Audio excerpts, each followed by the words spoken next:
Hello and welcome to another episode of Wagon Wheel, recorded live on Spotify Green Room and available sometimes on YouTube, but definitely on our Red Inca podcast. Thanks to everyone who comes on to these chats to ask questions, all the sorts of things that everyone does, but also the Patreon people who support us. Obviously, if you do support us at Patreon and you go to the whatever the second tier level is, you can ask questions for each one of these shows at the start. Also, it helps us make more podcasts. We're trying to bring in a third weekly podcast and obviously working on some other deals as well. So sponsorship and Patreon really help. If you don't want to do it regularly, you can just go to buy me a coffee. I don't personally drink coffee, but I will drink other things without. Actually, I'll probably just pay the staff who work for me, and they can then buy drinks. Maybe they drink coffee. Yeah, it's a wonderful world out there. But huge thanks to the sponsors that we do have. Obviously, Butterline T-shirts, although I'm not wearing one of those today, because this podcast is being moved a day earlier because I'm commentating on the Ireland West Indies series for TalkSport 2, and that's all changed, obviously, with COVID and everything that's going on there. So my dates are all changed around. But big thanks to them, but also big thanks to Manscaped. Remember, if your balls are hairier than you want your balls to be, if you just want to trim it, just a couple of millimeters off the top, just make sure that things aren't swinging around too much down there. You can do that with manscaped.com. 20% discount if you put in the code REDINCA, the name of the podcast, but all one word, on manscaped.com. You get free worldwide delivery, and you can shave your balls in a safe environment. Let's get to the Patreon questions to start with. James says, Josh Buttler famously averages 47 batting at 6 and 27 batting at 7. I love that you said famously there, James. How much worth is there to a stat like that? So, very rare for me. I had time to actually do 30 seconds of research on some of these questions. If you look at his first-class average, that doesn't stand up at all. I think in first-class cricket, he actually averages more at 7. So that's when he's playing for Lancashire and for Somerset. So my guess is that that's just a random thing rather than anything particular. Also, it's very rare that I look at stats and make a big difference between someone batting at 6 and 7. There's little differences, obviously, but it's not really about when you are facing the new ball, and these days less so with reverse swing since what happened with Australia. So realistically, I don't think it's a huge deal to worry about that. That's probably more random. But also, if I was working with Just Buttler, I think it's worth chatting to him about. If he doesn't think it's a big deal, then you continue to bat him what's the best position for the team. If he disagrees with that, then maybe it is worth him batting at 6. It doesn't matter at all anymore, of course, because he just injured himself. Will says, in a weird way, does Bangladesh getting thumped add to their achievement in their previous test? New Zealand responded like the best sides do after being embarrassed. Yeah, I think it does. I know that sounds weird, but we now know exactly how good New Zealand is, and Bangladesh have learnt that by being punched in the face. And that was probably what we expected New Zealand to do in both of the tests. So I think in some ways it was. They obviously caught New Zealand off guard, but you have to be good enough to catch a team off guard, right? And also, it's not like they bowled them, it wasn't like when Ireland played against England and they rolled them really cheap on day one and kept themselves in the game for a long time. Like, Bangladesh fought to be in front of that game consistently all the way through, didn't they? So, I certainly think that in a weird way, being beaten the next game almost validates it more, but may not feel that way if you're a Bangladesh fan or player at the moment. And Ray says, we also need a tribute to ending with the Ross Taylor wicket. Yeah, I mean, it was funny. I was talking to my dad. I don't think, I must have. I was doing a FaceTime with my dad, and he was talking about, it's Ross Taylor's 3rd ever wicket. And the funny thing is, I've just been doing a research on that piece that I was going to write on him, which is up now on Substack and up on YouTube as well. And at the time, I was thinking, two test wickets, this is it's not none. But it's also so few. Like, I wonder how many players would ever play that many matches and end up with that. I think Alistair Cook is probably another one. off the top of my head. So it was something that I was looking at beforehand. The fact that it happened, I saw a couple of people saying that Eberdot may have gone out on purpose to Ross Taylor. I just think he's a tail ender who saw a very average off-spinning delivery and tried to hit it for 6, but it was glorious, wasn't it? I mean, those things don't happen very often. For it to be that magical. So if you think of Ross Taylor's Test career, is sort of finished with him hitting the winning runs in the World Test Championship and then taking a wicket in the to finish a Test match. I mean, that's pretty. It's funny, if nothing else. It's very funny. I find it funny. Ray also wants to know about the Women's Ashes predictions. Which players to keep an eye on? To be honest, Ray, predictions. I would say Australia. Players to keep an eye on, probably, I just haven't had enough time to even run my eyes over the team. But there is something that I have been quite interested in. The women are now getting into the cross seam delivery. The England women have been doing it for a little while. Catherine Brunt is apparently very good at it, but it's now really spread out. I know Kate Cross has it. I'm trying to think. There's someone else who bowls it as well. Anya Shrubsole, I think, has just started to bowl it of recent times, right? And the interesting thing about that is that it wasn't a particularly easy ball to bowl in Australia before until a couple of years ago with that reinforced kookaburra seam. And that's made the wobble ball far more, well, it's made it far more important everywhere in the world, certainly, but even more so in Australia, where the balls tended to go a lot softer than in other places. So I'd be really interested, and I know the Australian women have been working on it as well, so I'd be really interested to see if there's more wobble ball shenanigans in this particular series. I think we'll see both teams try it up front in the one days and the T20s, maybe more so in the one days. T20s, the ball just gets hit out of shape so quickly that it doesn't seem to matter as much.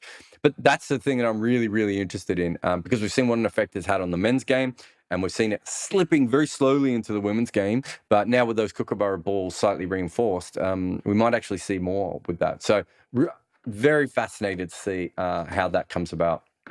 But thanks for your question, Ray. Avi says, should Root start opening for England, given that he already practically does from the newish ball, and England look for decent middle order batters? I have heard this before. Obviously, Root did open for England. I think he has the second best record of any England opener other than Alistair Cook since Strauss retired.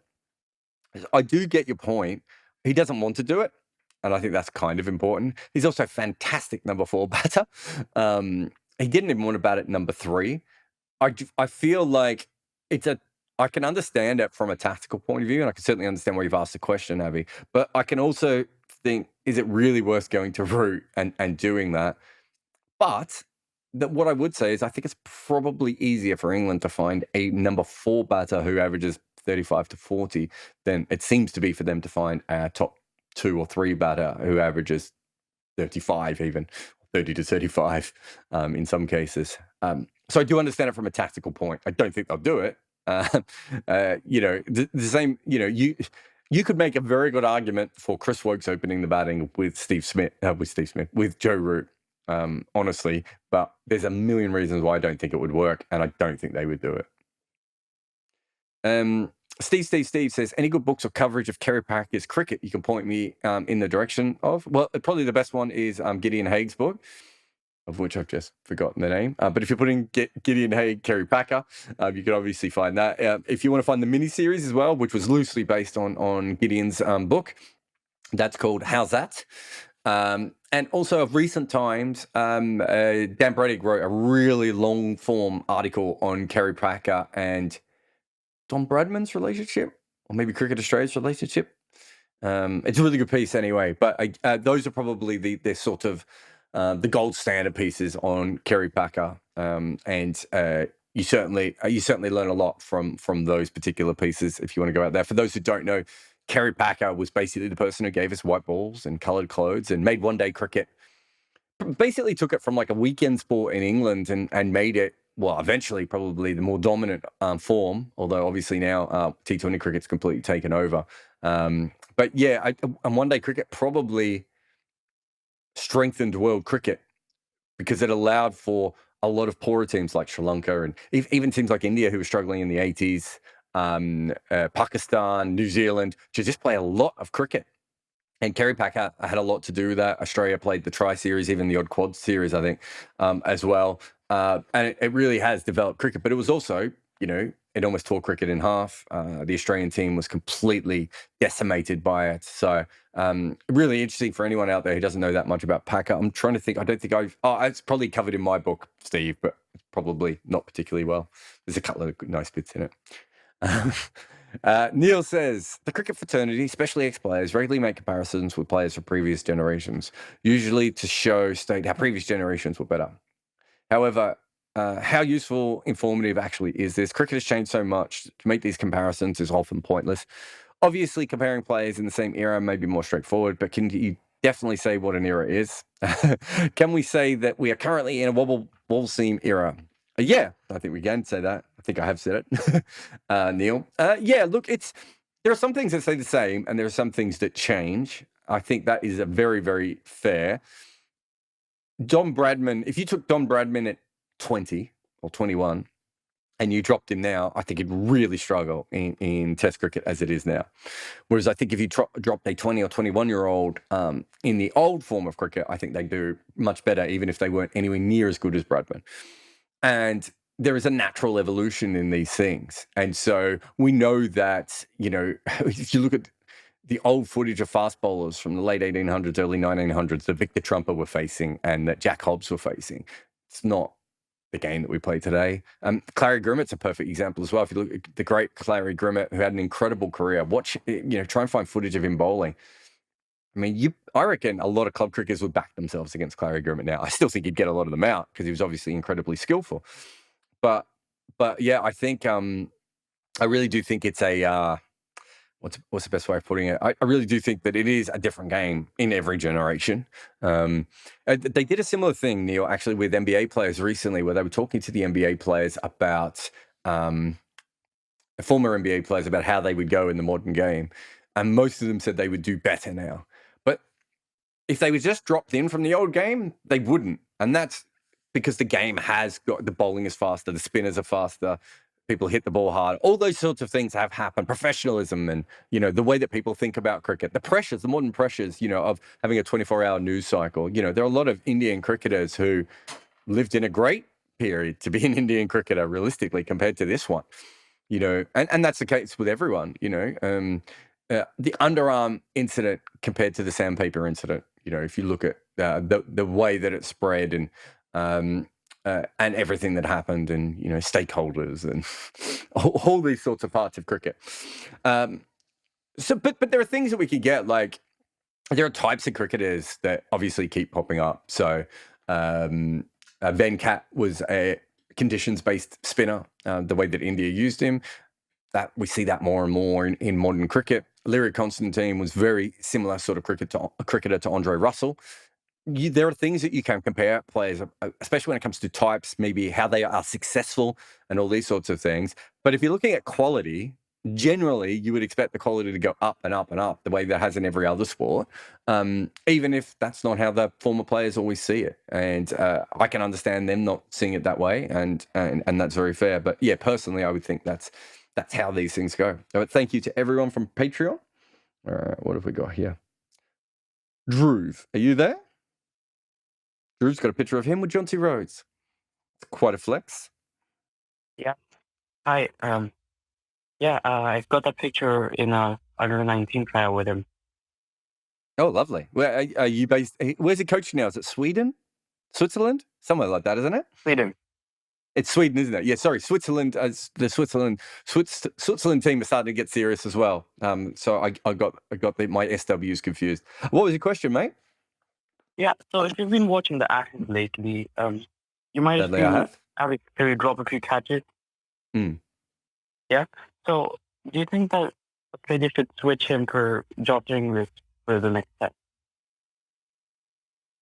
Oh, sorry, you just dropped out at the end. You said switching him with who? Inglis.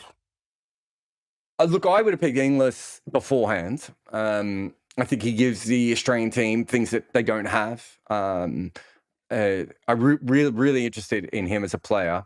So I suppose I'm the wrong person to ask from that, but I don't think you drop Kerry on the basis of a couple of fumbles. I think with Kerry, they almost see him as a high character player.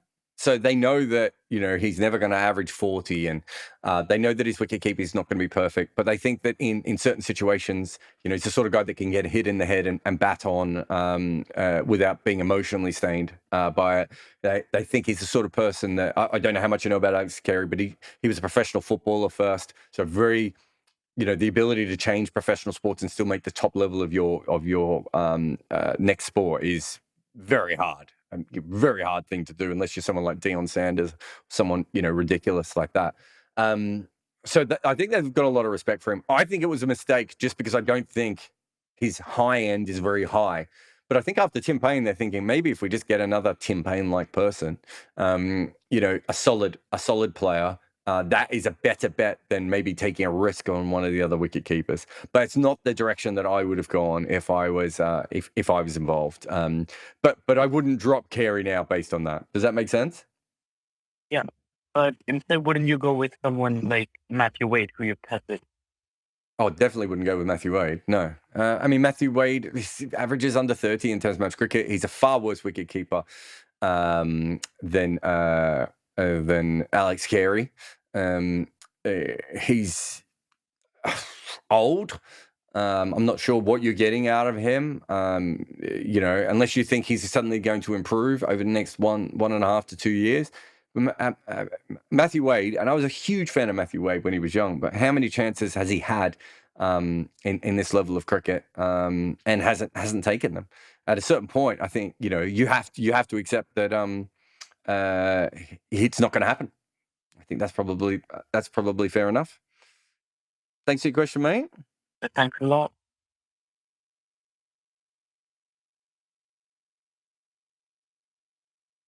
Oops. Well, it's going to have to be Tess because I meant to click on someone else, but it's Tess. Are you there, Tess? Tess, are you there? Oh. Tess, you got mute. Oh, sorry, my bad. That's all right. What's your question? Couple of questions. Firstly is kind of about biomechanics. Could you and should you teach someone to bowl like Bumrah, like that style? Is it possible for most people, or does Bumrah have some special quirk of his anatomy or physiology that makes it possible for him? He's got what I've got, which is hyperextended elbows. So I don't think everyone could necessarily do that, but I think the basic template of his action is probably doable for other people. But you're talking about one person's action, right? He's been grooved into that action physically for quite a few years of having bowled it. If you put another human being into that action, we haven't tested it. We don't know if it would stand up to other people's muscular, shape and bone shape and all that sort of stuff. But I don't think there's any reason why other people can't bowl like Bumrah. But you do see in cricket, perhaps more than other sports, a lot of genuinely, there really isn't another bowler who bowls with Shane Warne's physicality. Obviously, Murali, even if you look beyond the fact that a lot of the actions were banned, people didn't bowl like Murali. There's never been another Jeff Thompson, etc. Probably won't be another Lasif Malinga either, right? So I do think that there are probably certain actions in cricket that are not particularly repeatable unless you grew up doing them. There was one guy in the LPL who had kind of a Malinga-like action. Oh, there are other people. There are other people with lower arms. I think. I don't think you'll ever get the physicality that he had. It's a bit like, you put it this way: you can copy Shane Warne's action, right? I was there. I watched hundreds and thousands of people copy Shane Warne's action, but to be able to do it and have success at the top level, you need to match it with the physicality, and that's exactly the same with Malinga, right? So you need the fast twitch muscle fibers and the strength that Malinga and Warne had across probably their chest. So a lot of fast bowlers and spin bowlers aren't particularly strong across their shoulders and chest. They're quite often very strong in their core or their buttocks or their legs or whatever it is.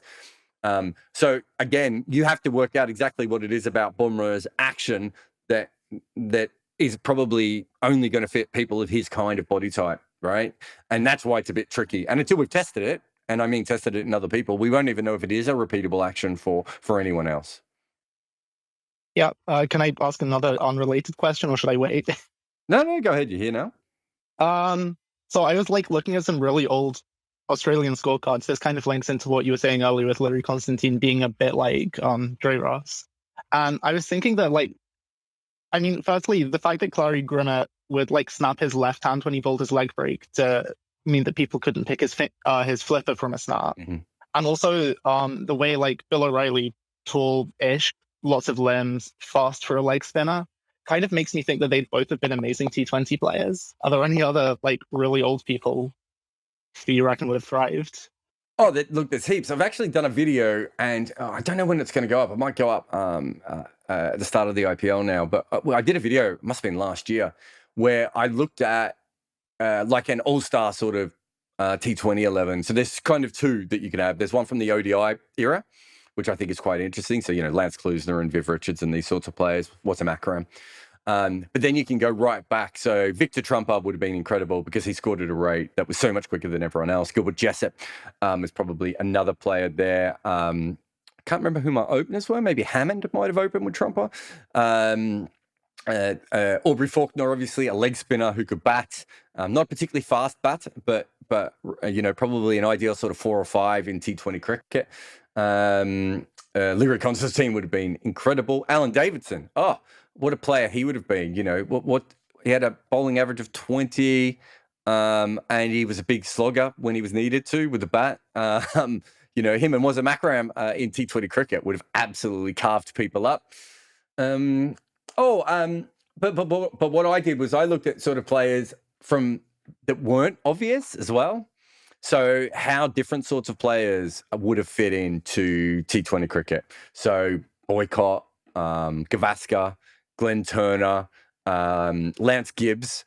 So the players that you don't automatically think, but now imagine that T20 cricket was a major part of their career and they could make a lot of money off it. How would they have developed their careers to suit those sorts of things? So, yeah, I think... Scott might have become kind of like a Brathwaite and that he would just not have played it. No, definitely not, because that's where the money is. Definitely not. I mean, Boycott would have followed the money 100%. In fact, I can tell you this for a fact. Boycott used to bowl in one-day cricket, right? So more so, I think, for Yorkshire than for England, but I think he did bowl for England. Part of the reason was... that game where Canada were all out for like 20 or something. Yeah, I think you're right, actually. But he bowled in a lot of games, right? And there was a little bit of financial reward in that he was thinking, do you know what? I'm maybe not an automatic selection all the time because of the way I bat, and you know, and it might have been because of that. But the fact that he adapted enough. In fact, Gavaskar, when you look at Gavaskar's record, so Gavaskar's famous for hating one-day cricket.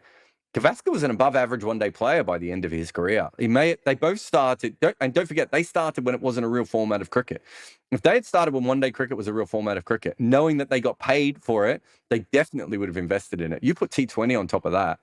I think there are some older players who probably wouldn't have played. Oh, Richie Benaud's another really good one. He could probably bat at...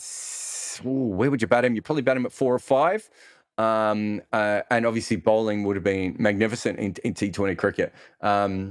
Farouk Engineer would have been another really good one, you know, a real hard-hitting player. So, yeah, I think there's a lot of players. And it would be interesting to see how they would have evolved to have played in it because they didn't have to. And a lot of them had skills. One of the players I talked about in it was Vinu Mankad.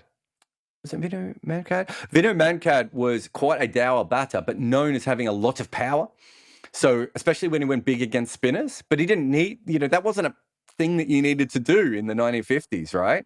And so that wasn't even exploited. So what would Vinu Mankad, who was good enough to open the batting and bowling for India, have been like in this era, right? And that's what I tried to do in this piece. Anyway, it'll be up soon. But thank you so much for your questions, Tess. Oh, I think I might have removed Tess. We just got a couple of written ones here. I'll try and run through. Raghavendra says... Ross Taylor, as you pointed out, was amongst the best T20 batsmen before the boom of the format. Do you think he probably lost the ability to be being one-dimensional and hitting sixes? Yeah, I do. I think Ross Taylor came into it not fully plugged into T20 cricket, and then he got very good at it by basically just swiping across the line over and over again. And I think over time, that method wasn't probably going to be consistent, and teams worked out how to bowl to him. I think they eventually bowled very full and at leg stump to him, if I'm remembering correctly. And it really did stop his ability to dominate. So yeah, I do think that played a part in him struggling in T20 cricket. But I also think that if he really committed to it, I still think he would have been a fantastic T20 player. Sylvester says, what is your view on cricket video games? Do you have a history with them? Any particular favorite? Yes. I played Shane Warne cricket. Which one was Shane Warne cricket? I forget what that was around the world. Was that Sachin cricket and Brian Lara cricket? I played Alan Border cricket back in the day, which was Graham Gooch cricket in other regions. Yeah, I was massively into them. What's the cricket captain on my phone was certainly something I played a lot. Me and my boys, we have the Wii, was it Cricket 19, Cricket Ashes, whatever it's called, on the Wii as well. I played a little bit of that. To be honest, I've been really busy recently, and my son's always on the Wii, so I don't get a chance to go across. But both my boys want to learn how to play cricket on the Wii. They really like real cricket. So yeah, I was a massive fan of cricket back in the day. I think those were the major ones I played. Yeah, certainly. I reference Alan Border cricket a lot, actually, especially when you see someone like Megan Shoots or Shikhar Pandey swing the ball sideways. If you've ever played that format of the game, that was a lot of fun. Just go back to the audio questions. Are you there?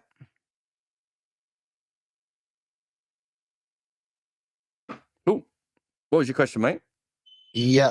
So my question is, which ball of the over do you think gets the most wickets, and do you think setup is more pretty important in any format of the cricket? Like how much do you value setting up a batsman by a bowler in cricket? So I'll answer that one first. Yeah, I couldn't quite hear you on the second one. My headphones dropped out. Sorry just for a second there. It's a really tough one because when you talk to bowlers sometimes, what they've done is not exactly what has happened. I think especially for fast bowlers, there's a lot more random deviation than we probably give credit to. So Muhammad Asif and James Anderson and Bhuvi Kumar, those sorts of guys, there's probably a lot more planning, or Vernon Philander for sure. There's probably a lot more planning that goes into their individual wickets than there is for a lot of other just guys who are 85 miles an hour, 90 miles, 95 miles an hour. But essentially what you're trying to do one way or another is set up pressure, right? So whether you are exactly setting them up for the dismissal that you get them for or not, you're trying to get to their pressure points. And so it might be a case where you have bowled, I don't know, 16 deliveries on a length just outside off stump, moving away, and you move that and you bowl that ball that comes back in, and maybe it's not even on purpose, or maybe it's completely on purpose, and you get the wicket. But then the other time, those 16 balls that you moved away, one of them might get the wicket, right? Or one of them might get away from you, and it might be a little bit too wide, and the player plays an attacking shot rather than all the defensive shots, and you get a wicket there. But it's still brought about from that original pressure. So I think we can get a little bit carried away, but it's really hard to know as well. As I said, I've talked to bowlers where I've been positive that they have set them up, and that was like, actually, no, this was the plan, and then this happened. So it is a really tricky one, but it really is about the pressure, I think, as much as anything when it comes down to it. And what was the first part of your question? Sorry. Yeah, I asked which ball of the over produces the most wicket. If you have any data on it, or which is the most likely to. Which ball of the over? Oh, which ball of the over? I've never looked at it in Test cricket, but in T20 cricket, it doesn't make any difference. In fact, I'll put it this way: in T20 cricket, you always hear this. It's a really big thing in TV commentary at the moment. They talk about starting the over well and ending the over well, right? Starting the over well was something when I first started doing analysis, all the coaches were talking about it, and I was like, I can't imagine this has any effect on the rest of the over. And so I went and looked it up. And so if you hit a ball, if you hit a boundary off the first ball of the over, the rest of the over should go for, and I'm just making this number off the top of my head, 6.2 runs after that first ball has gone for 4. If you don't hit a 4 off the first ball of the over, the rest of the over goes like 6.1, 6.15. It was so close when I looked it up. And you realize that those sorts of things don't matter as much as you as we maybe think they do. But I haven't looked at that in Test cricket. So I don't know if there's a possibility where things change. One thing, someone did amazing research years ago, and in fact, I should go and find it and maybe make a video about it. It was so good. Someone did analysis of when wickets fall comparative to the time it is in a session of Test cricket, and you really then understand how defensive teams get towards breaks, and how unlikely it is to get a wicket towards at the end of a session, except for the one at the end of the day. But I don't know of anyone who's ever done it per ball. Although you might, yeah. I'm going to write this note down now, and then I'm going to look it up and see if I can find anything in it. And if I can, you'll see a video. Actually, I'm going to write your name down because everyone always comes up with good ideas, and then I forget to write their names down. And they go away, and I can't thank them. But yeah, I'll have a look at it. But my guess is it probably isn't that big anyway.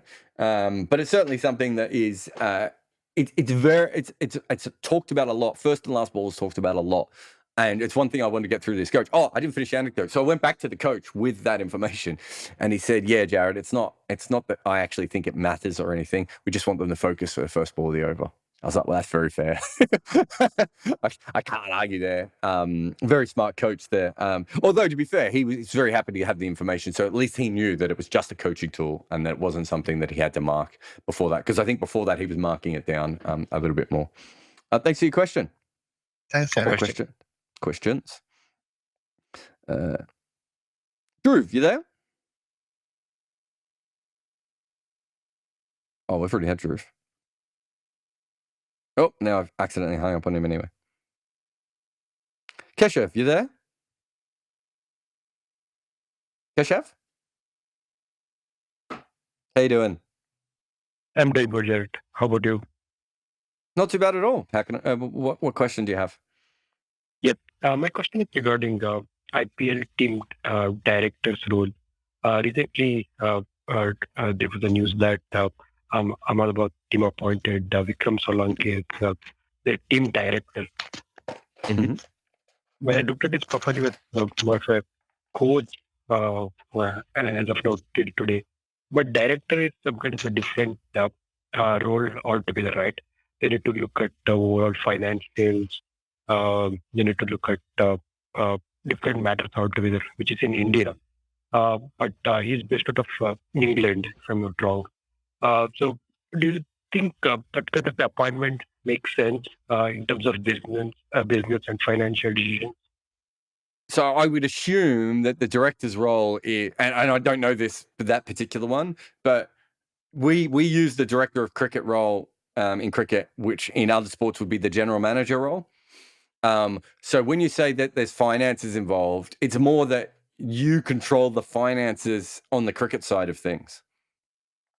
Now, I don't know if every single team does this because I know there are some teams that do other things. I actually had an interview with an IPL team about this, and they wanted me to be the analyst. And I was saying that I think I'd be more suited to being either the head of the analysis or director of cricket / general manager. And they were like, well, our general manager does, profit and loss reports. And I was like, no, that's not the role that I'm talking about. The role that I'm talking about is every single dollar that we are going to spend on cricket.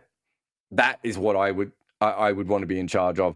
That's where I think that's what Ashley Giles does. That's what God, what's his name? The guy that used to work for Cricket Australia used to do. That's what Graham Smith did in South Africa, although some of his job actually bled over to the other stuff. But that's only because they didn't have any staff left, as far as I could tell. So I think that's the kind of role that you're looking at. So it needs to be someone. It doesn't necessarily have to be a cricket person, as we've already seen. Mohammed Khan did it for Jamaica Telewallers, obviously, and we are seeing people come through with more diverse cricket backgrounds. But it is a cricket-specific role. But you're not out on the field going. It's a suit role rather than a tracksuit role, which I think is how Andrew Strauss declared his job when he worked with England, and that's a really good way of explaining it. And it's a very, very interesting new development in cricket, but it's kind of where cricket has to go because the chairman of selectors position is sort of untenable, doesn't really make any sense. What you really want is is a relationship between the people who have the money and are deciding on A tours and all those sorts of other things, and the coach and the captain and how they want to play cricket. And that's really what you're trying to meld together. And I think that's where teams are going, whether it be the IPL or whether it be international teams. Does that make sense, mate? Yeah, got it. And what do you think specifically about Vikram Solanki and this role? So I can't pick up the name. Who's the person that you were saying? Vikram Solanki from England. I think. So which team is he with? Ahmedabad. Oh, okay. I didn't realize that actually. Oh, that's interesting. Vikram was a coach, so he was coaching Surrey. Very, very highly regarded, very smart, very organized, very sharp person. He wasn't the director of cricket though at Surrey. That was Alex Stewart. So my guess is that he might be doing it in more the way that I think Kumar Sangakkara has done it in Rajasthan, which is almost like a blurring of being a coach and a director of cricket, which is not ideal. But yeah, I mean, Vikram Solanki is a very well-respected person. I think that's a big loss for English cricket. I must have completely missed that news. Sorry. But very well-respected and very organised. I think that's a tough franchise to go into, if I'm being honest. I was sniffing around that franchise. I think it's a tough franchise to go into, but that seems to me like a very smart hiring. Okay, that's good. Thanks for your question, mate. I just got a couple. They've been written down. Jost says, "What do you think about this refreshed South African Test team? How will they do in New Zealand later on?" Jost, look, I think they're a bowling-dependent team, and so I think they'll still have fluctuations in their results. But their bowling is so good. I don't feel that much different about them than I did before. I still think their batting is. You look at. So I was thinking about this actually. Someone else was chatting to me, one of my friends, about this, and if you look at someone like Keegan Peterson, a lot of people are like, maybe Keegan Peterson's the answer. Realistically, you need the best possible case scenario for Keegan Peterson, and you need 3 or 4 of him, right, to be successful. You need 3 or 4 guys who are going to average around 40 in Test cricket, with some of younger players and older players for experience kind of around them. I'm not sure I see that in South African side at the moment, but their bowling's so good. And it should translate to lots of different places. They still haven't used Shamsi that much in first-class cricket Test cricket, despite the fact he's got a really good first-class record. I think he played a couple of tests and was discarded. I really think they've got a lot of bowling talent, but it really is whether they can find that consistent batting lineup. And to be honest, no one is, so can't hold that against them at the moment. AJ, you there? AJ? Yeah. Yeah, what's your question, mate? Yeah, my question is specifically about Hardik Pandya, because there has been, Zahir Khan has also said that his action was flawed from the beginning compared to Jasprit Bumrah. So my question is that why didn't they change the action in the first place if they knew the action was flawed? Well, there's a few different reasons. One, Hardik Pandya may not have wanted to be able to do it. Hardik Pandya might have tried to do it and may not have worked for him. Hardik Pandya may have heard stories about many other bowlers around the world who were told their actions were broken and they tried to change them and it ruined them. Jimmy Anderson may be the best possible case scenario of that. Someone who was told his action did not work. They changed it. He fell apart. He went back to his original action, and Jimmy Anderson's done pretty well recently. So you get this a lot in other sports. You get it in baseball and golf with their swings. You get it in basketball with their shooting. It's a really tough thing to tell someone who's made it to the international level that their game is not perfect. And that not even that it's not perfect, that they're going to have to rebuild something as fundamental as being able to bowl. And I think in that particular case, that might have been the reason. It might just be that he tried to remodel his action and it didn't work. Those things also happen as well. And it might be that he didn't try because he didn't want to. He thought he was fine and it had got him this far and it would work for him. There's many different reasons why that happens. And one more question, and that is that what does the factor of age plays in appointment of captain? Rohit is 34. And we already had some. We had KL Rahul, we had Shreyas Iyer. I'm not against Rohit or anything, but there's also always an age gap. Yeah, but there's an age factor in the other direction as well, in that Rohit Sharma's going to have more experience than a younger captain. So age goes both ways, especially with leadership, because at a certain point there are people like Cameron White and Graham Smith who are sort of like natural tactical captains at a young age, but even they struggle with man management skills, right? Because they're 21, 22, 23-year-olds when they get those positions. So I think that plays a part in it. Also, you're probably looking at how long what have you appointed Rohit Sharma for? You probably appointed him for the next World T20 and the next Champions Trophy. If that's the case, Rohit Sharma's going to be around for those two tournaments, right?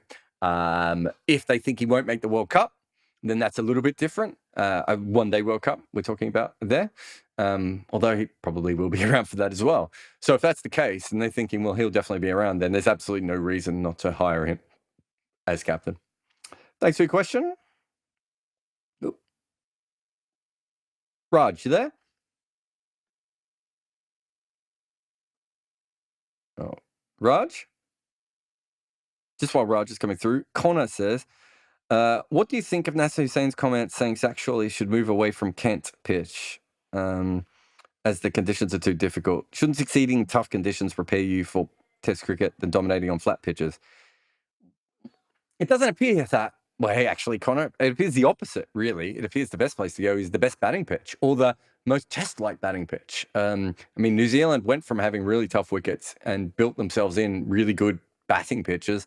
Since then, they've gone to a whole new level with their cricket. So I don't agree with that.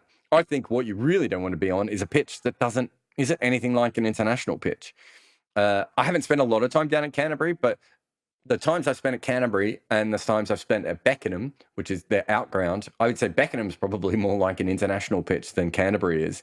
So I can understand any player moving for that sort of reason. But I understand your point. I don't think, I really, if you spend a lot of time looking at county wickets, a lot of time, I almost feel, not that the practice is pointless because you're still repeating your skill sets and all those sorts of things, learning and developing.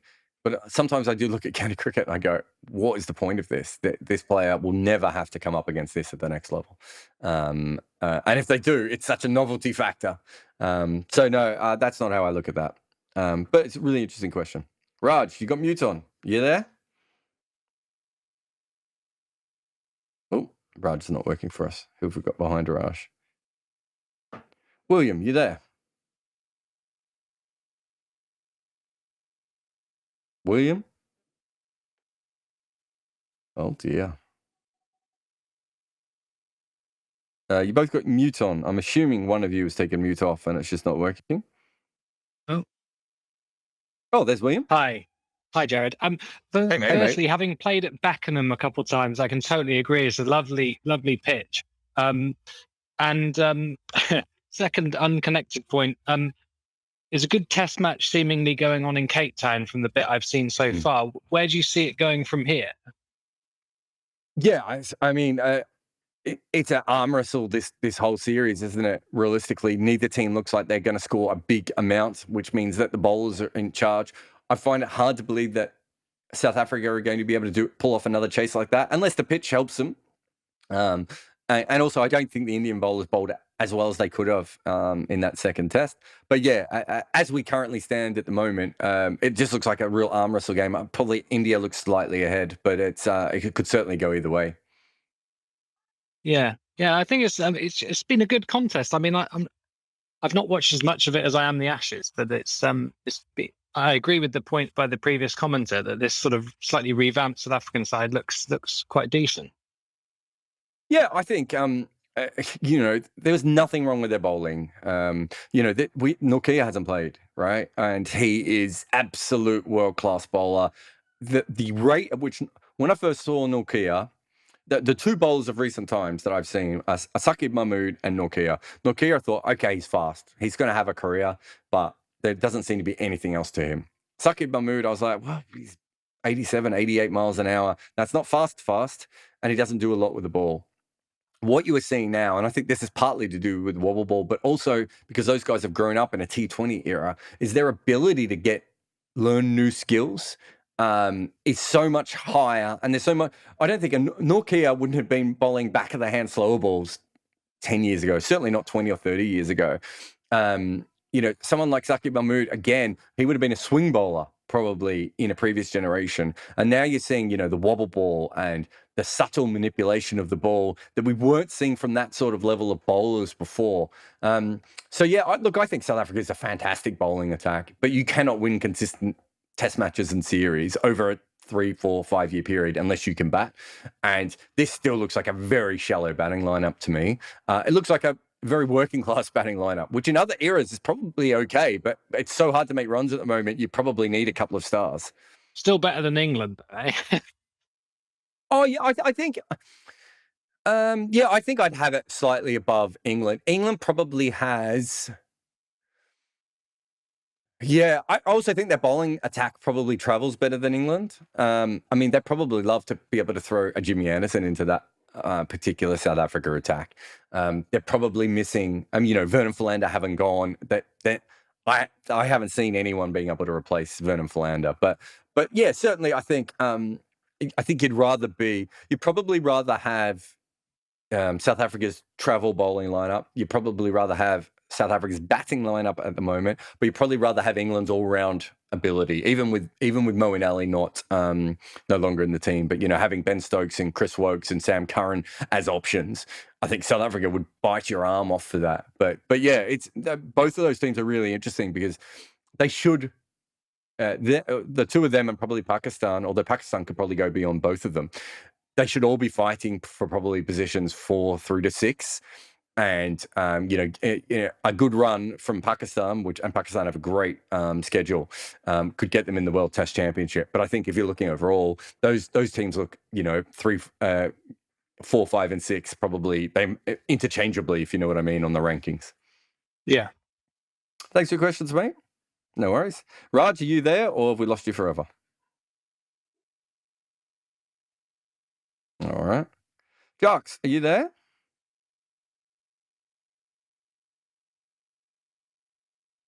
Jocks, you're sitting in front of, I don't know, it looks like an outside TV.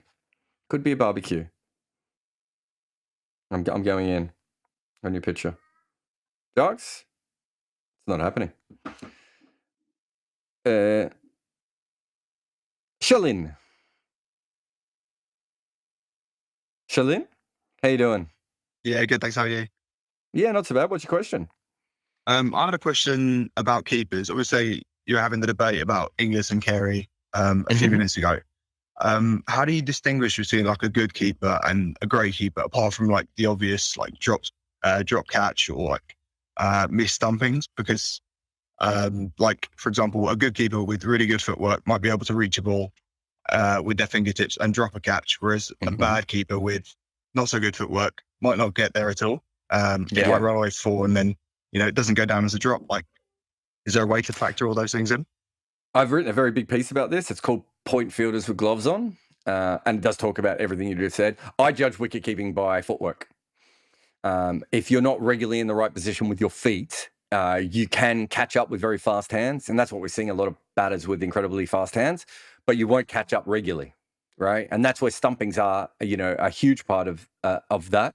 But it's probably more a thing back. So if you're not regularly getting your feet into the right position, it means you're probably going to have to launch yourself more often. When you're launching yourself, you're going to drop more catches than you are when you're standing upright. And the same with the footwork to the spinners. If you're not moving your feet at all to the spinners and you're just moving your hands, it means your hands are making up for things. It also means that you're not catching the ball under your eyes as much as you should be. So that's how I would do it.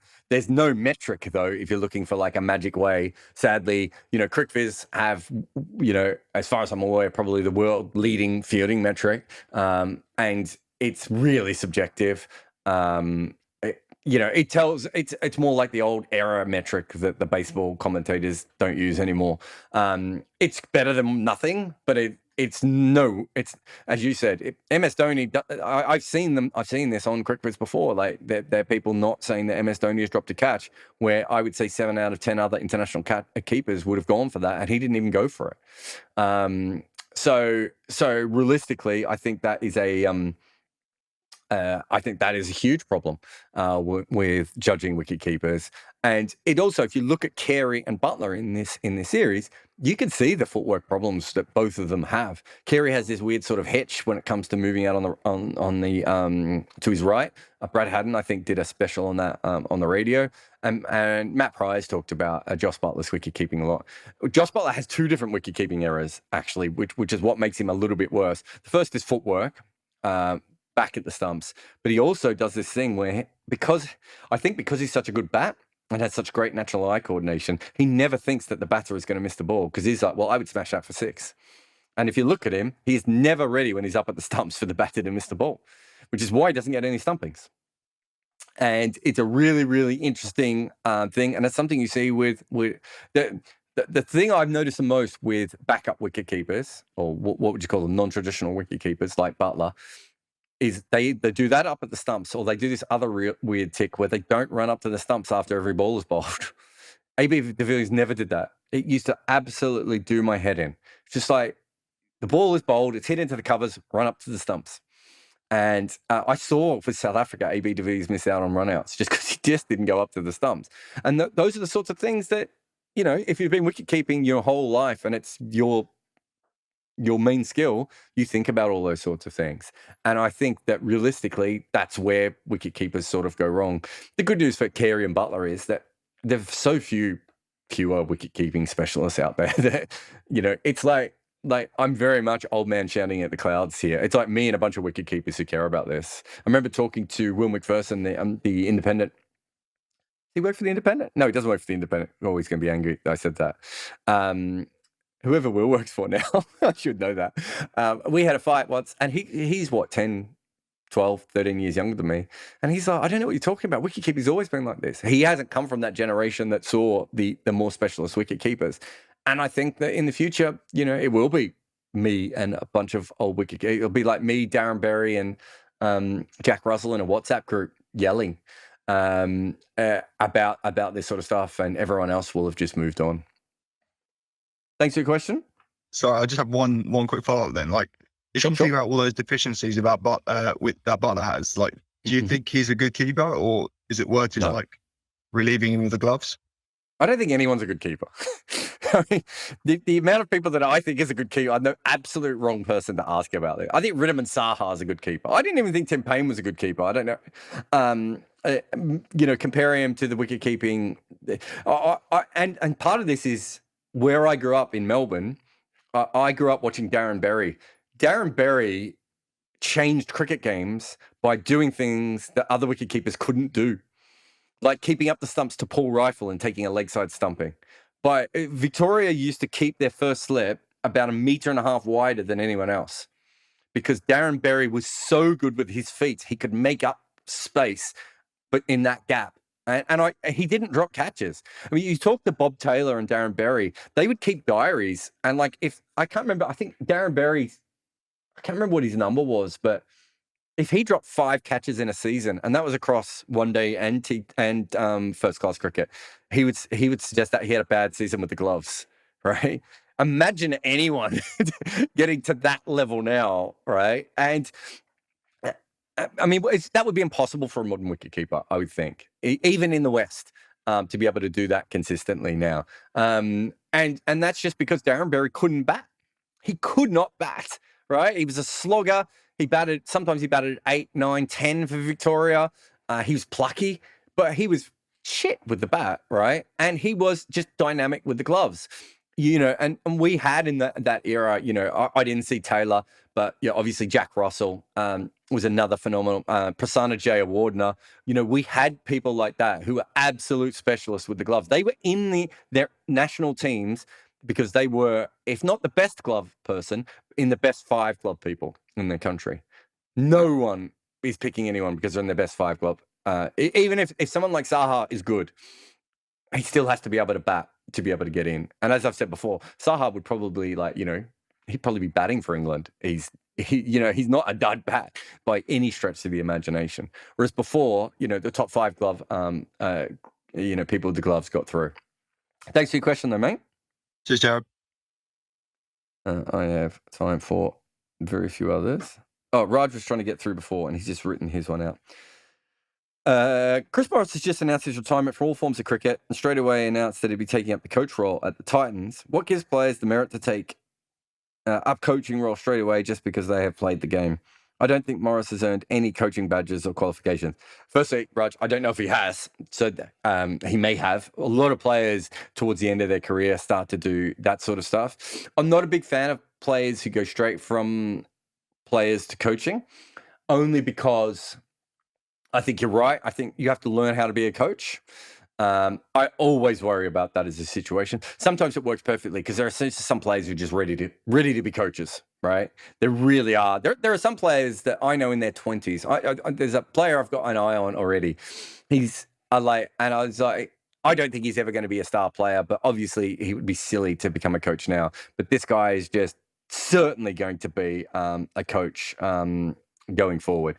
So really, really interested in how that goes, but I'm really interested in how Chris Morris goes as well.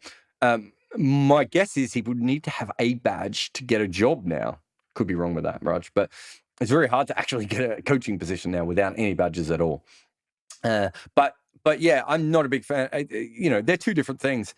I don't know Chris Morris. I've never worked with any teams. I don't even think we have that many close friends, so for all I know, he could be the most natural coach of all time. But I will say this, James Foster was desperate to become a head coach. And in the space of, I don't know, what was it, 14 or 15 months, he had something like 7 or 8 assistant jobs because he wanted to fast track his knowledge of how to be an assistant coach so he could become a main coach. I much prefer that method than what Chris Morris has done.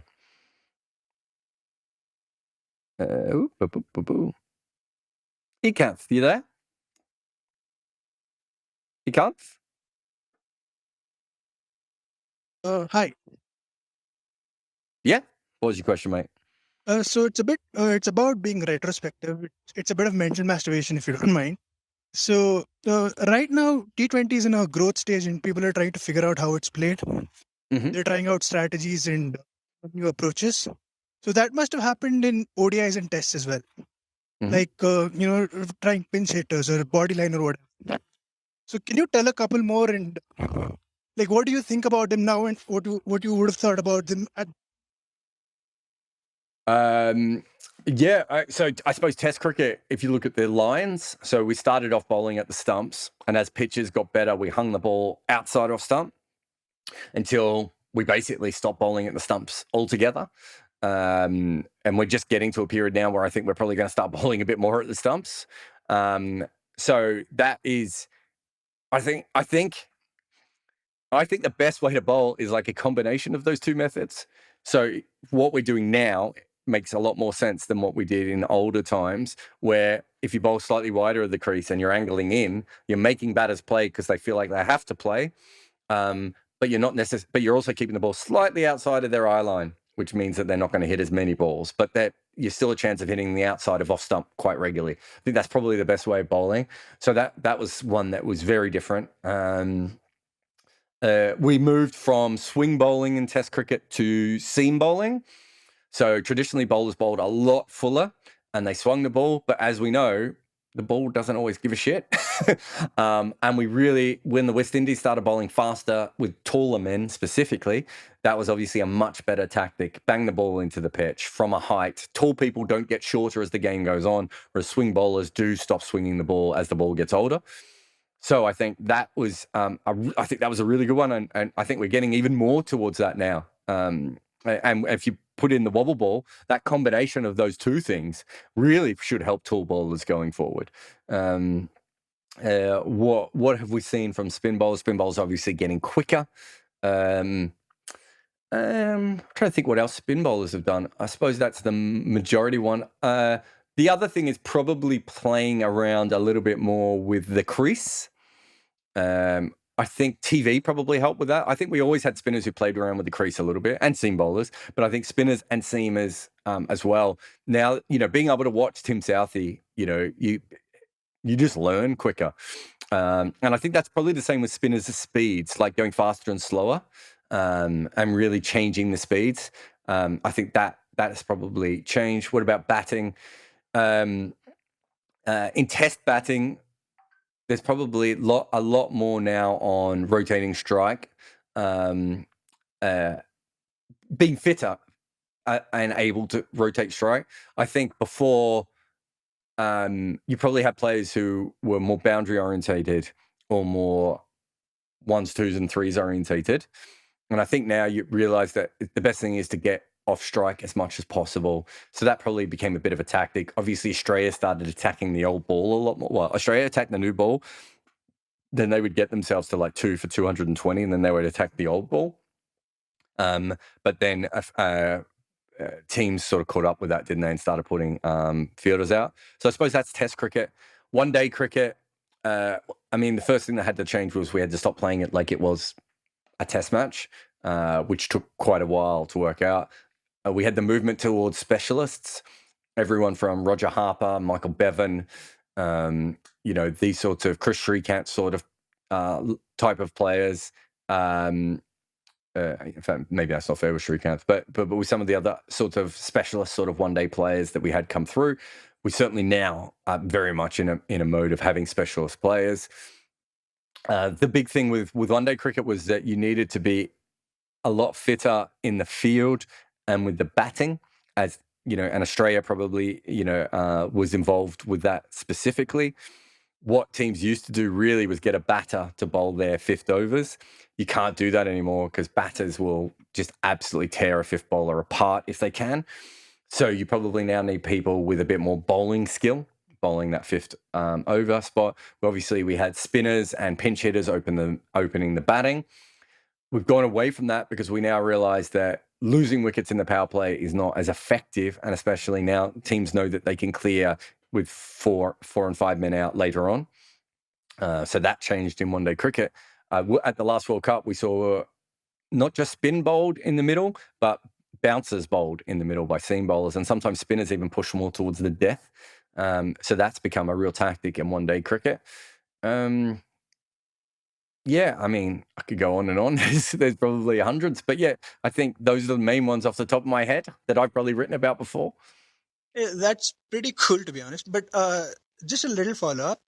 Before data and information was so widespread, people had to go with trial and error or just their own approaches.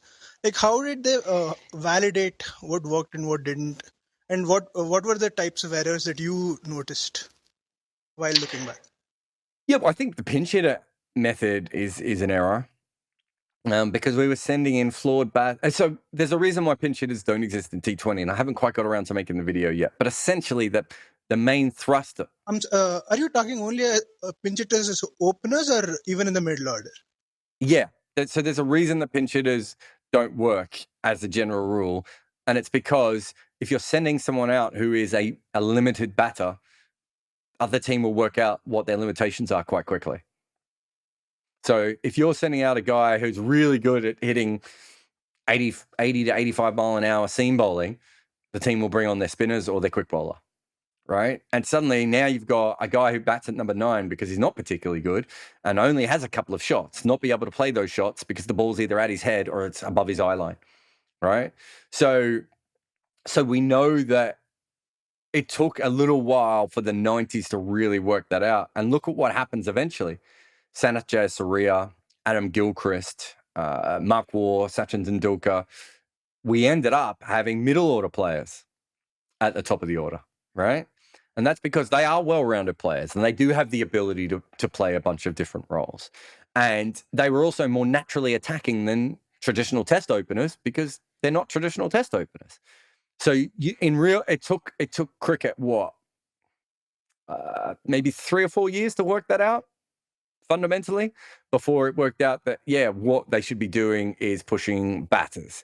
There was that big point where everyone opened with the wicket-keeper in one-day cricket until you worked out that again, that was before that wicket-keepers were specialist batting players, that they would be worked out. So I think that you generally follow what is in front of you. A lot of the pioneering has come through necessity, conditions, or an individual player. So those are the three different ways that you pioneer. So, for instance, why did the West Indies stop using spinners? It wasn't directly at first to play four seam bowls. It took them something like 20 tests to pick, not four seam, four quick bowlers. The first 20 tests, they didn't pick a bunch of quick bowlers. They actually picked all-rounders, medium-paced all-rounders as their fourth option more often than not. It took them a long time to get to that. And the necessity really was that they used their spinners, and India had made whatever that huge chase was, 370, 380 against their spinners. And they suddenly realized their spinners just weren't of international quality at that point. Necessity, right? And then you look at, again, the West Indies suddenly had a bunch of these taller fast bowlers. Traditionally, it's really hard for a fast bowler to swing the ball, because in order to swing the ball, you have to bowl it a little bit fuller. When a tall bowler bowls fuller, the ball floats and people ping them down the ground. Necessity meant that the West Indians had to bang the ball into the pitch, right? 1980s Australia, they're playing one-day cricket. They know they're not the best team. Bob Simpson goes, well, why don't we become the fittest team and the most active team? Necessity. They had to overcome a bunch of their flaws within their team, right? And that meant that their average players were now much more difficult for the opposition to handle, because they were rotating the strike. They were looking for twos. They were fitter. They could run the whole game. You couldn't score against the Australian team, right? So a lot of those things sort of come from those sorts of things. And then you've got individual brilliance. Like, I wouldn't say that Jonty Rhodes or Wasim Akram or Adam Gilchrist changed cricket.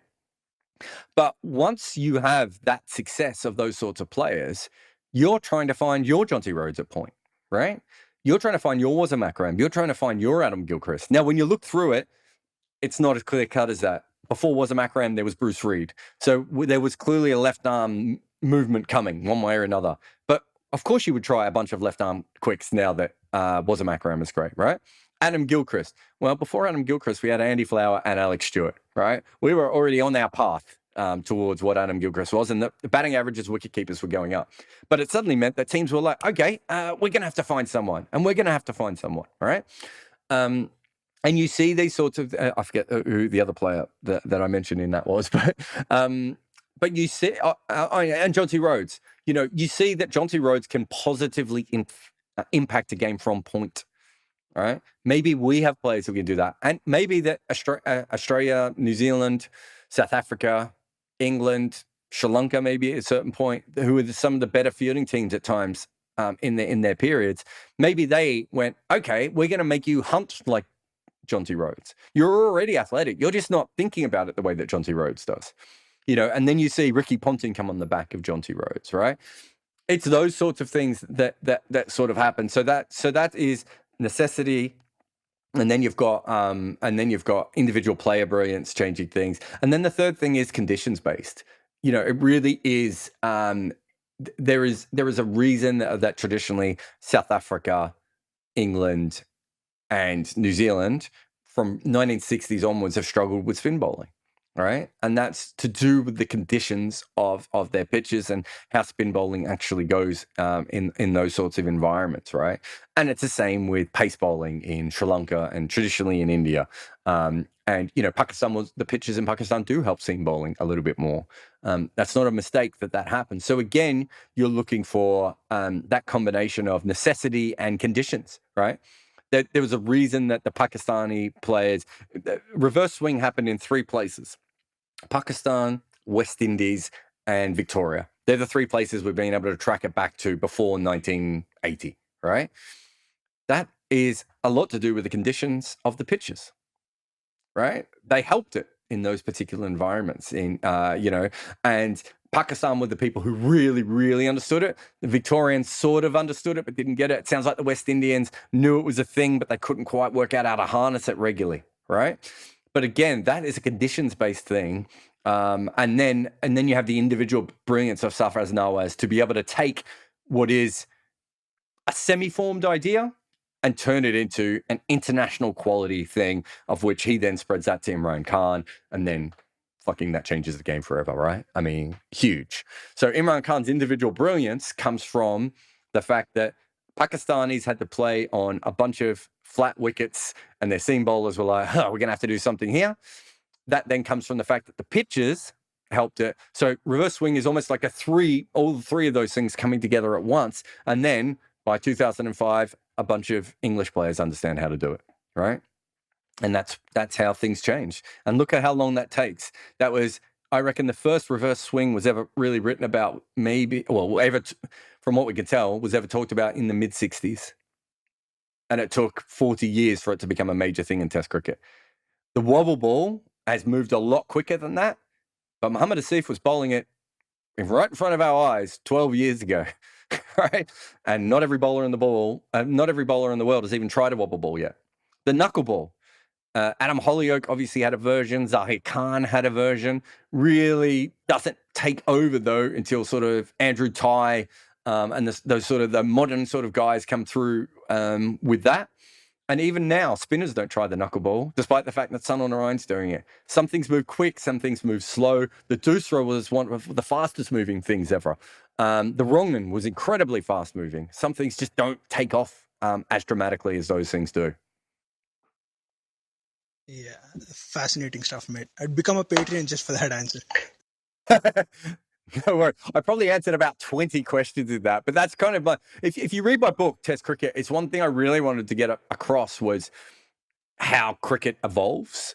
And I might go back specifically one day and actually write a book literally on all these different changes that we talked about. So I will use your question to remind me of that. But it's so fascinating. And so much of cricket writing was so fucking colorful and, with literature and poetic. And it's just like, just tell me why Sid Barnes is taking wickets, you fucking asshole. And that's why I'm probably more towards that literary bend of my style of writing. Like I was a fiction writer, not a non-fiction writer, but I also understand that at a certain point we have a duty to tell people how people are doing this thing on the field. And it helps, writing and people like Flighted Leggy and Cricket with Ash and, some of Sid Monger's pieces and, getting to the nuts and bolts of this, it actually helps the cricketers, right? I've written pieces and then had cricketers and cricket coaches come up and go, are you sure? And I'm like, well, I talked to these 5 people and say, oh God, I've been teaching it this way, right? It helps develop the game. So it was a great question. Thank you very much for that. In fact, thank you to all the questions, as always. Thank you to everyone who supports us on Patreon. As I said before, if you want to support us on Patreon, it'll allow us to build this network as quick as we can. We're getting sponsors. Hopefully we're getting some other funding coming in, but realistically, the more Patreon we can get, the more podcasts I can build, the more videos that we can do going forward. If you don't like Patreon, we also have Buy Me a Coffee. I've also got my emailer on the Substack where you can subscribe to that as well. You get a free subscription and you get, about 60, 70% of the work for free. And then if you want everything that I write, there's a paid subscription portion of that one as well. But thank you to everyone who has supported us. Again, thanks to Manscaped, 20% off your Lawnmower 4.0, which is a brilliant device. And I don't say that lightly. I don't know what the evolution of ball shaving technology was, but I know that I've gone from basically bowling like Fred Spofford to bowling like Kikisa Rabada with my ball shaving, if that makes any sense. Anyway, thanks to everyone who came on the live chat. Remember, if you came in late, you can go to the Red Inca podcast, and we try and put as many of these up on YouTube as we can, but sometimes they get a bit stuck behind more current videos. But thanks to everyone, and I'll see you again soon.